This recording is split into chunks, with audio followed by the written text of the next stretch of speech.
మూడోసారి టీ20 ప్రపంచ cup final ఆడబోతోంది team India. ICC టోర్నీలో భారత్ కు కొరకరాని కొయ్యలా తయారైన న్యూజిలాండ్ తో పొట్టి కప్ కోసం కోట్లాడుతోంది. ఇక సూర్యకుమార్ సేన 2023 వన్డే వరల్డ్ కప్ చేదు జ్ఞాపకాలకు వేదికైన అహ్మదాబాద్ లోని ఈ పోరు కూడా జరగనుంది.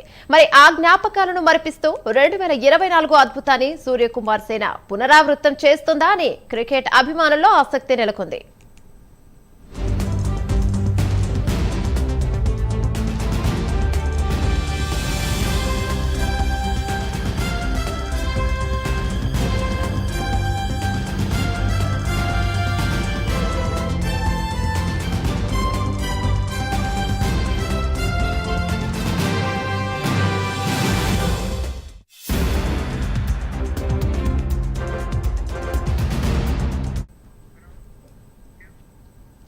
ఇరవై నెలల ముందు వెస్టిండీస్ లో రోహిత్ కోహ్లీ టీ20 ప్రపంచ కప్ ను అందుకున్న క్షణాలు ఇంకా కళ్ల ముందు కదలాడుతూనే ఉన్నాయి. ఇంతలోనే మళ్లీ ఇంకో పొట్టి కప్ వచ్చేసింది. టీమిండియా ఫైనల్ చేరితే సొంత గడ్డపై జరుగుతున్న టోర్నీలో కఠిన ప్రత్యర్థి న్యూజిలాండ్ తో కప్పు కోసం తలపడుతోంది. అయితే టీ20 ప్రపంచ కప్ లో ఇప్పటిదాకా కివీస్ పై భారత్ ఒక్కసారి కూడా గెలవకపోవడం గమనార్హం. దీంతో కొత్త చరిత్రకు శ్రీకారం చుట్టాలని భారత్ పట్టుదలతో ఉంది. టీమిండియా విజయం సాధిస్తే సొంత గడ్డపై పొట్టి కప్ గెలిచిన తొలి జత అవుతుంది. అంతేకాదు వరుసగా రెండోసారి ఈ ట్రోఫీ సాధించిన మొదటి టీం గాను రికార్డును నెలకొల్పుతుంది.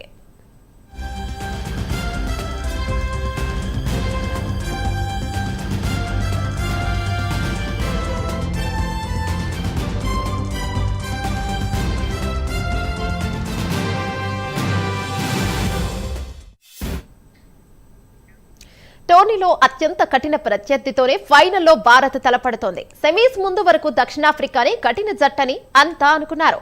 కానీ అజేయంగా సెమీస్ కు వచ్చిన ఆ జట్టును చిత్తుగా ఓడించి తన బలమేంటో చూపించింది న్యూజిలాండ్. ఇక 170 లక్ష్యాన్ని 12.5 ఓవర్లో ఛేదించడం అసామాన్యమైన విజయం సాధించింది. న్యూజిలాండ్ కు ఫిన్ అలైన్ కు తోడు స్టీఫర్ రూపంలో కివీస్ కు మంచి ఓపెనింగ్ జోడీ ఉంది. అయితే వీరికి తోడు Rachin Ravindra, Glenn Phillips, mark Chapman, Mitchell తో కివీస్ బ్యాటింగ్ ఎంతో బలంగా కనిపిస్తోంది. ముఖ్యంగా బౌలింగ్ మ్యాట్ హెన్రీ, ఫెర్గ్యూసన్ రూపంలో ఆ జట్టుకు ప్రపంచ స్థాయి పేసర్లు అందుబాటులో ఉన్నారు. శాంట్నర్, మెకెన్షీ స్పిన్ బాధ్యతలు పంచుకుంటారు. తుది జట్టులో specialist pacer Duffy, pace allrounder semis లో ఎవరో ఒకరు తుది జట్టులో ఉంటారు.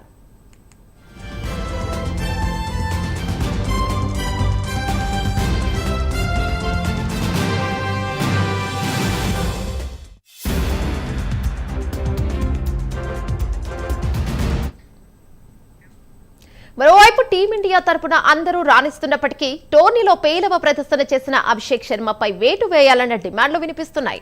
అయితే అభిషేక్ కుదురుకుంటే నిమిషాల్లో మ్యాచ్ ఫలితాన్ని శాసించగల సత్తా ఉండటంతో అతన్ని ఈ మ్యాచ్ కు తప్పించడం సందేహమే.